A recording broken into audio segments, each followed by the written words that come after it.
প্রথম আলো, the daily star এবং দুটি সাংস্কৃতিক সংগঠনের কার্যালয়ে হামলার সঙ্গে জড়িত সন্দেহে ৯ জনকে গ্রেপ্তার করেছে আইনশৃঙ্খলা রক্ষাকারী বাহিনী। ঢাকাসহ দেশের বিভিন্ন স্থানে অভিযান চালিয়ে তাদেরকে গ্রেপ্তার করা হয়।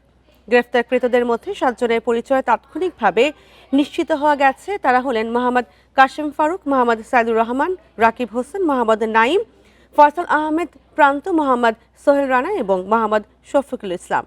এছাড়া পুলিশের কাউন্টার টেরোরিজম ইউনিট ও গোয়েন্দা পুলিশ আরও 2 জনকে গ্রেফতার করেছে বলে জানিয়েছে। তাদের পরিচয় যাচাই বাছাই করা হচ্ছে। প্রধান উপদেষ্টার প্রেস উইং থেকে জানানো হয়েছে, পুলিশ ও অন্যান্য আইন শৃঙ্খলা রক্ষাকারী বাহিনী রোববার প্রফেসর মোহাম্মদ ইউনুসকে জানিয়েছেন, সাম্প্রতিক এসব ঘটনায় জড়িত সন্দেহে ভিডিও ফুটেজ বিশ্লেষণ করে এরই মধ্যে 31 জনকে প্রাথমিকভাবে শনাক্ত করা হয়েছে। এছাড়া চট্টগ্রামে ভারতের সহকারী হাইকমিশনের বাসভবনের কাছে বিশৃঙ্খলা সৃষ্টির চেষ্টাকারীদের মধ্যে 3 জনকে ভিডিও ফুটেজের মাধ্যমে শনাক্ত করা হয়েছে।